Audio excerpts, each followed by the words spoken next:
Hey everyone, how's it going? This is Kill10Rats. Welcome back to the Age of Decadence, where last time we ended up in the town of Teron doing various deeds, some of them good, most of them bad, and now we are on our way to the Thieves Guild to talk to one specific character who might help us in our investigation into what the Imperial Guard are up to. Where is it? I think this should be it. And there's the... yeah, you see Cato's Tavern, a drinking establishment popular with people who call the wrong part of town their home. Ho there, the fuck you want. No loitering, it's a classy fucking establishment. So there you know, in case you had any doubts, straight from the horse's mouth. The 40 Thieves Guild is a large and seemingly indefatigable network of thieves, smugglers, and other criminally inclined citizens. The guild operates in every town and traces its origin to the early days of the Empire. It is said that in the past, the 40 kingpins of the 40 largest towns used to coordinate the network. Opinion is divided as to the relations and ties of the 40 thieves of yore in its current incarnation, but the name persists. In Teron, the guild operates out of a local tavern, a popular destination for people who feel at home in shady parts of town and dark alleys. You nudge the men posted outside and go in. The tavern is full of people laughing, arguing, and drinking. At the back of the tavern, piles of loot sit atop tables, waiting to be counted and divvied. Cato, the guild master, notices you the moment you walk in. He gestures to one of his men near the entrance, who politely but firmly escorts you to his master. And we'll greet the guild master. To what do I owe this dubious pleasure? Inquires Cato without much interest. I'm just paying my respects. Go talk to Mercado. Now the thing is that with our current skill setup, the challenges that we get here, we don't stand a chance to turn this around on him. So we can beat him at the game of chance if we use intelligence, because he's an easy target. The difference in intelligence has practically eliminated the chance aspect of the game. You take every coin Mercado has, and keep playing until he owes you 1,200 Imperials. If Mercado is concerned about the debt, he hides it well by focusing all his attention on a cup of wine. You've lost a lot of money there, Mercado. Mercado shrugs and pours more wine into his cup. Wouldn't be the first time. I represent the Commercium, the Merchants Guild. We can pay off your debt and make sure you don't have to worry about money again. Out of the goodness of your shriveled heart, I'm touched by your concern. We need to know what Carinas is planning. Then go and ask him. And there we have some options. And they both pretty much lead to the same thing. Let's not pretend you have a choice. You don't want to deal with Cato's thugs, do you? I can handle them. Do you? Can you handle a crossbow bolt in your back, poison in your wine? Cato can't let you walk away without settling your debt. It's bad for business. Is Carinas really worth dying for? Carinas is a guard, and so am I. We don't sell our own. Who's talking about selling? What Carinas is planning is his business. All we want to know is how it's going to affect our business. There's no harm in that, is there? Be on your way, merchant. If you change your mind, let me know. So, we give our report. There were complications. Complications? Linus stops working and gives you a hard look. Can you give me what I asked for? Yes or no? Unfortunately, our persuasion skill will save our ass. It's almost done. Mercado is in debt up to his neck, but I can't crack him. Send in someone else to break him and we're done. Give me another chance, Linus. One last chance. Linus summons Xenon, another associate, and explains the situation to them. Xenon bows and departs without delay. Xenon returns an hour later and tells Linus that Carinas is planning to attack the town and take it over by force, using a staged attack on one of the caravans as a pretext. We could have found that out on our own, but we didn't necessarily have to. You know, the game sort of gives you an option to save yourself with another skill you invested in, so if you have a backup, it occasionally works to your advantage in this scenario. Clever, says Linus without any enthusiasm. I assume we don't have much time, so let's not waste it. Commander Carinas must die tonight. The goal? Think of it as your last chance to prove yourself. Talk to Nileas and don't take no for an answer. And Neleus is in the Assassin's Guild, so we go there. The Assassin's Guild is a plain and unremarkable building. You would have missed it if not for the sign promising affordable solutions to your problems and guaranteeing satisfactions.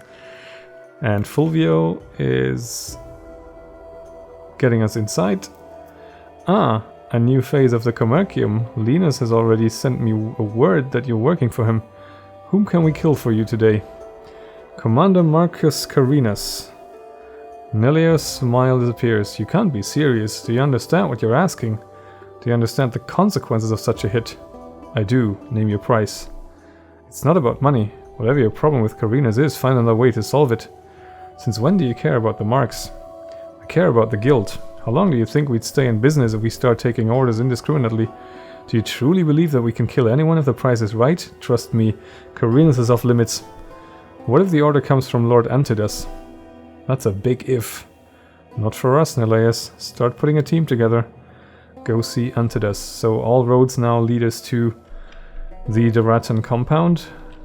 We have the map for Antias, the ring for Antias, and the matter of proof, which is sort of convincing Antias that he is plotting something against the town, which of course would directly affect the rulers of the town. And here we are outside the compound gates. This is the ruler's compound, and now we'll run into a situation where we have two options to try and get in here, and if we talk to Delar and choose one of them, we get in right away, but then we sort of skip an opportunity to do some quests for him. I'm not sure if we can pick them up later, but I'll better play it safe.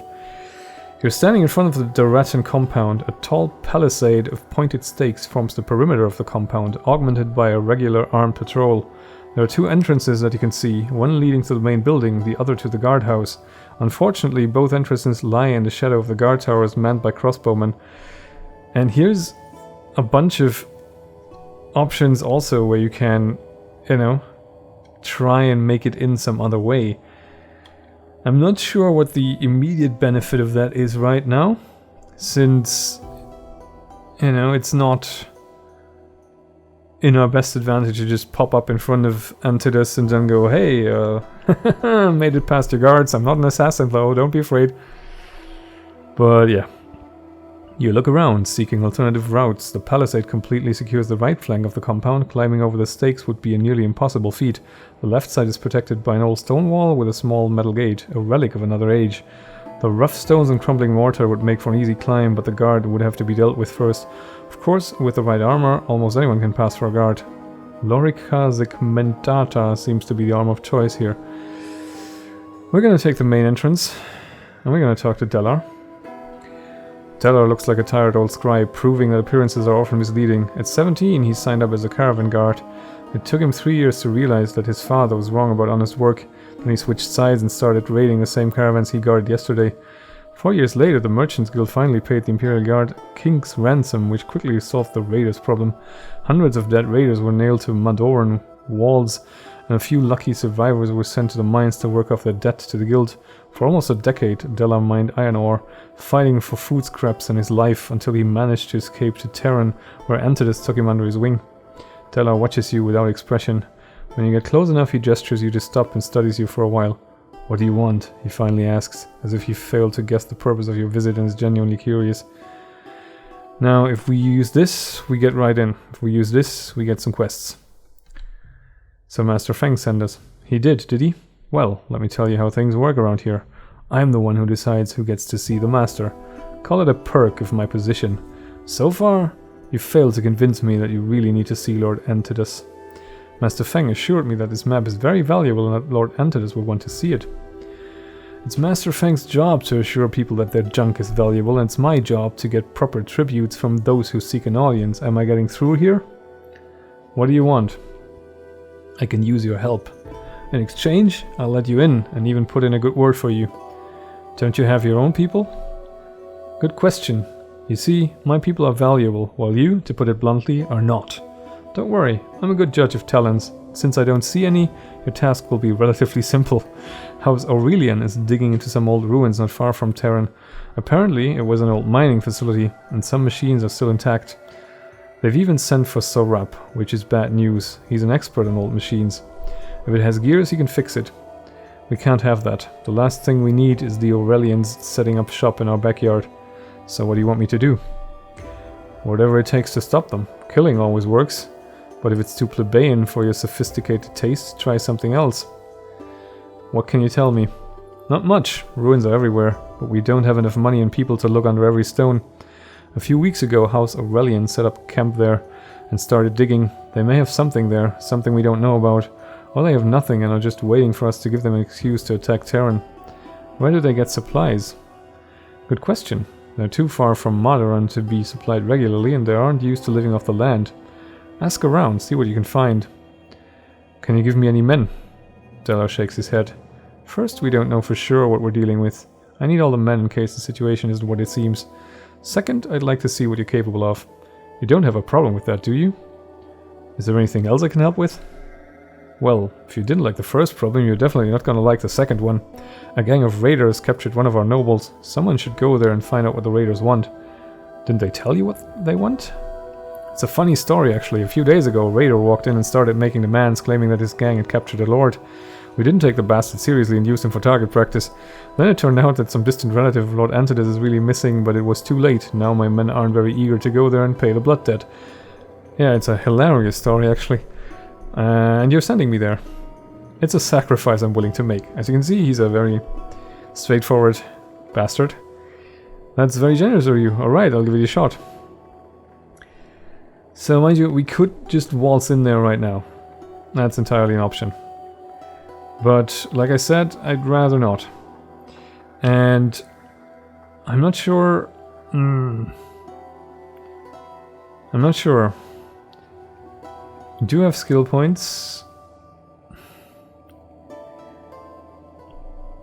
This amount of lore is still too low to solve the quest. I think. The quest for House Aurelian, at least. The raiders are actually not that big a deal. You see a man attempting to preach to a crowd of curious onlookers. He's climbed onto a pile of rocks the better to make himself heard. Despite that, it doesn't seem to be going well. He's having to shout over the jeering. Let's see what he does. Can we listen to him? Stay and listen. Look around you, he booms, face reddening with frustration. What more do you need to realize that we're on the wrong path? For thousands of years we've tried to build a better world for ourselves, for our children, and for thousands of years we've failed. What is left of mankind's great works, our glorious empire? Ruins, rubble, dust. For emphasis, he kicks a stone from the pile he stands on, and it clatters noisily on the cobblestones, the crowd momentarily hushed by his vehemence. Open your eyes, all of you. See mankind for what it is, lost stumbling through the darkness. A darkness that is our own foolish wicked natures blinding us. We have no light to guide us out of our misery, no shepherd to lead us to greener pastures. In our arrogance, we built monuments to glorify our own pride, gilded halls of vanity and excess. We believed that our palaces would be eternal, impervious to the tides of time and fate that sweep aside all merely mortal accomplishment. Frail as summer flowers we were, yet we believed ourselves as the mighty lion, golden and proud, the entire world ours to stalk and prey upon. In our pride, we forgot our pact with heaven. We forgot that the very first kingship came from the gods. We forgot those same gods, scorned their power. Whereas we believed ourselves to be gods, we held our empire to be equal to heaven itself. But we are not the gods' equals. We are but beggars before the divine, the lowliest form of the low. The lowliest of the low. What the hell am I reading? We must seek their forgiveness, beg them to turn not from us as they turned away from the corruption of the old empire. The man is gesturing wildly now, eyes burning with zeal, and for a moment more the spell holds, the crowd subdued in the face of his conviction, but only for a moment. So what will you have us do now exactly? Someone yells, breaking the spell. Fancy words are all well and good, but I don't see no gods coming down to help me till the fields and feed my children. Laughter ripples through the crowd and the man deflates slightly, shaking his head, expression mournful. He points at the naysayer. Have you not been listening? Have you not ears on your head? It is not the gods' place to serve us. It is up to us to show the gods that we are willing to serve them faithfully once more. Yes, but how? Another voice, less derisive this time, the question genuine. What will bring the gods favor again, priest? Some in the crowd are leaning forward now, attentive. Seeing his chance, the preacher spreads his arms, chin high and chest puffed out. The gods are waiting. They wait for a sign of our renewed devotion. Discard your false pride, people of Teron. Open your hearts to heaven. Turn away from your false lords and masters, for no man who is not ordained by the gods is fit to lead. None but those chosen and blessed with the wisdom of heaven can faithfully guide mankind back into the divine light of righteousness. Only they can deliver us from... You want us to turn on Antias? The heckler interrupts him again. Are you mad, old man? If the guards hear you, you'll be strung up outside the palace for the crowds to feast on, and us with you. Pick up a stone and throw it at the preacher. Let's do that. Your throw misses, but it spurs the crowd to action. Soon others are pelting the preacher with stone, dirt, offal. Cursing, he turns to flee, but not before his eyes catch yours. By his expression, you know that he won't soon forget your face or actions here. House Cress's reputation decreased. That's probably gonna come bite us in the ass, but, you know, I cannot let that opportunity pass. In any case, I just want to quickly check if we can address our task with... with Delar. And bring it up to Linus here. About Gracius's map. Why am I talking about this? Worth chasing fairy tales? Absolutely. Why make money when you can just plant a money tree with shiny gold coins instead of leaves? So you don't believe the lore master's tales. I'm too busy running the guild to wonder about the tales, so he's definitely not interested in the map. Well, I wasn't interested in talking about that either, so yeah, right, we have nothing to talk about here. Now, I want to go to the raiders, which means I want to go to the world map, and now we should have some places there. We have the bandit camp, we have the village where the money is buried, and we have the mining outpost. Let's try the bandit camp, because I'm pretty sure we can resolve this to the satisfaction of Delar. There's one option there that I would prefer as the resolution, but it'll do. Like the solution we can offer here is probably okay.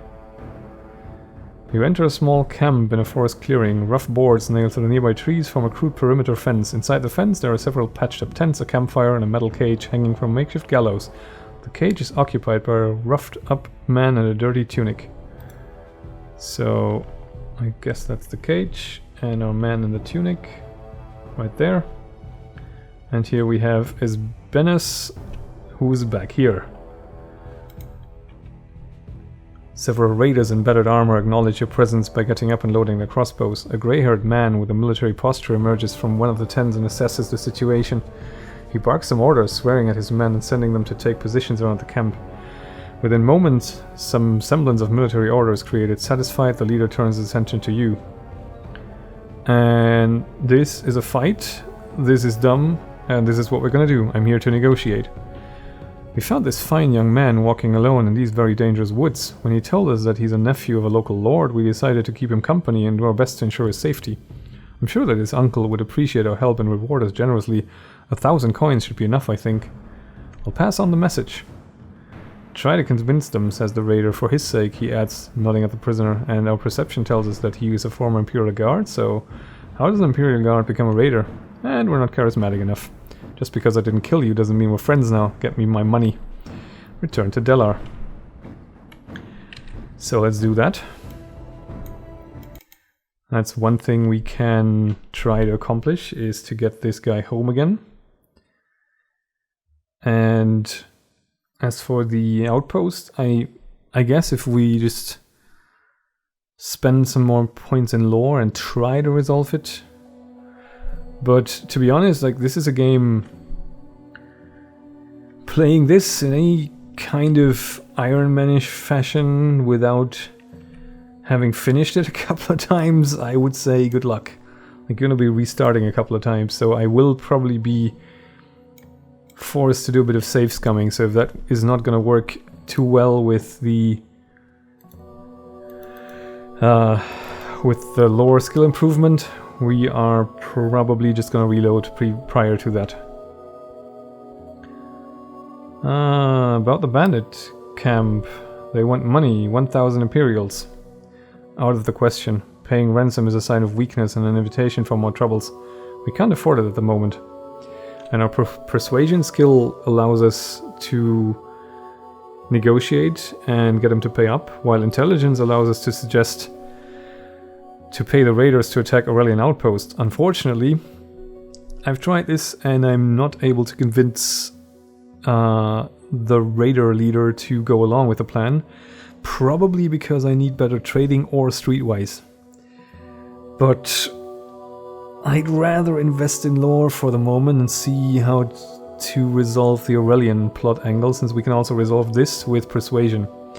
So we're gonna go for the raiders. The raiders leader understands that. Instead of asking for ransom, he's asking for a reward for helping a noble in need and seeing him to safety. I think it would be easier to pay him than put your men and the hostage at risk. Good point. Alright, pay the ransom. Here's the money, but the roads are watched, so don't get any ideas. So we are in the money for a very brief moment. And I haven't tried this, but I'm pretty sure we could now piss off. But it would probably lead to some sort of ambush by the Teron town guards. Now, since this is also a combat scenario, it always puts you at the very edge of the map if you zone in, so we'll have to get a bit of running done. Hello, my friend, will you run? Thank you. And get back to Esbenus. Got the money. Right here, as agreed, give him 1,000 Imperials. My gratitude. The raiders open the cage and release the prisoner. Peacemaker reputation increase. Take the prisoner to Delar. They actually let us go. Because I was expecting to just have the money yoinked from me when I did this the first time. But no, they seem to be raiders of their word. So yeah, we have resolved one situation. You escort Tiberius back to Teron, all the way to the Daratan compound. Approach Delar. Well done, says Delar. Let's go see the old man now. You gain a new insight. Yes, indeed. Go meet Antias. You stand in the hall of Antias, signs of wealth and power all around you. Wherever you look, you see exotic tapestries and paintings, rare vases, gleaming statues. Ornate pillars run the length of the hall, all the way to the throne itself, where Lord Antias is sitting in front of his audience, a group of petitioners seeking his aid and favors. Soldiers of the house stand guard, ready to shield Antias and turn the hall into a slaughterhouse at the first sign of trouble. You wait for your turn and then approach the throne. Delar says that you've done me a service. He thinks that we can use a man of your abilities. Is that why you're here? To offer me your services? We can join his services, I guess. Can always betray him later. I accept. Swear your fealty to me and we shall consider the matter settled. I swear. Serve me faithfully and you'll be aptly rewarded. So we have sort of aligned ourselves with the most horrible house here, but you know, maybe we can just sweet talk our way around this somehow later in the game.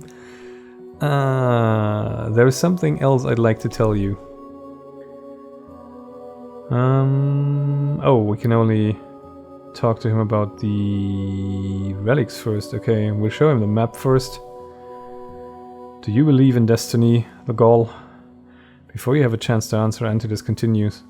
I've spent more than a decade trying to find the temple and fulfill the prophecy.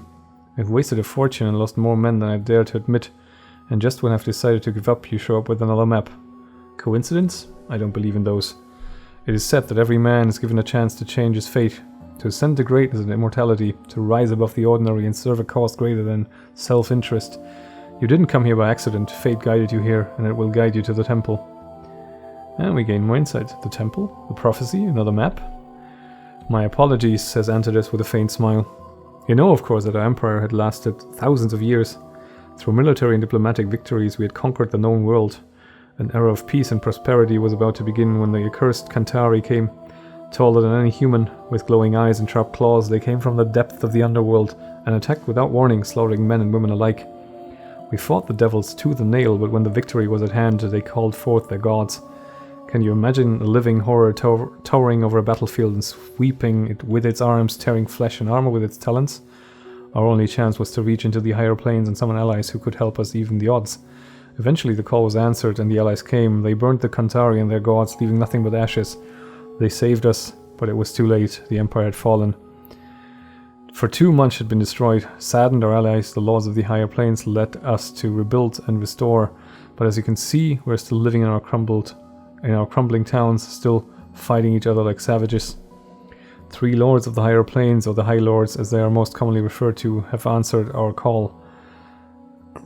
Glath, Thor the Dreamer, Bar, Hathor the Flame Walker, and Thor Agoth the Artificer. The Artificer had taught our Magi much and built many wondrous machines and engines of war. According to the legends, the Magi had attended a temple built by Thor Agoth and studied the arcane art there. The century-old account described the engines of war and divine weapons in great detail. I don't know if the weapons are still there. I don't know if the temple is still there. But I believe there is a reason why another copy of the map has found its way to me. It's fate, the Gaul. It has to be.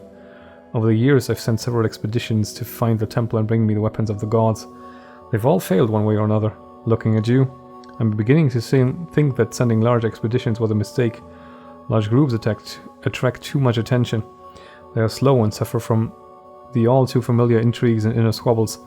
They are vulnerable to spies and saboteurs. They cost a fortune. But one man? One resourceful man with nothing to lose but everything to gain? Yes, I can see my mistake now. I want you to find the temple for me, the Gaul. If you do, you will be rewarded and elevated beyond your wildest dreams. If you do, we'll reshape the world and plant a seed of a new empire. We'll do away with petty squabbles over broken towns and domains. We will unite our people and give them gold worthy of the banners that once flew over this land. Go to Madaran, find Domitius Ulpius. He's led one of the expeditions. He was convinced that the Magi Towers hold the key to the map. But there's only one tower left intact, the Tower of Samdi. The tower is sealed, as are most ancient places of wonder that House Aurelian deemed too dangerous. Gaelius would rather bury the past than face it. Find Domitius. If there is a way in, he'll help you find it. If not, seek elsewhere. I'll do my best, my lord. I expect nothing less from you. So we can now dupe him with the ring, but I think we'll just make our way out of here and head on back, since we still are on guild business. So we'll talk to Delar, and my guild has uncovered a treacherous plot. I thought the Commercium had a monopoly on those. Master Linus must have been outraged. Go in, the Gaul. What do you want, merchant? Make it fast. There is a plot against you, my lord. Tell him what we learned from Mercato. What proof do you have? I can't start a war with the guards based on the words of a drunken soldier. I'm sure he can testify. And everyone will say it was bought, especially considering that the Merchants Guild is involved. Bring me the proof and then we'll talk. Go back to Linus. How did it go? Antias won't do anything until he sees proof. An understandable position. I think it's time you pay Carina's a visit. Linus catches your questioning look. That's where all the evidence is, no? Well, I can forge the proof. Forging documents? You're moving up in the world, the Gaul. You still need to get a sample of Carina's writing and his signature, but they should be relatively easy to get since he's still courting the traders. I'll go see him then. Okay, so as you can see, we have another bit of a branching path ahead of us here. We could pursue the guard angle, or we could try and make it to Madaran. I don't even know if that's on our world map yet. I think it is, though. Yes, but only if we... Oh, there it is, yeah. Okay. Half struck blind here. Right, so I want to stay in this area for a bit. I want to try leveling up our points a little bit more and seeing whether we can resolve the Aurelian angle. So potentially we can also find out what they're up to in that mining post, and you know, maybe we can find out where they get their food. That would help. Maybe we can cut them off from their supplies and make them leave that way. In any case, we'll do that next time. I thank you very much for watching. I wish you well, and bye for now.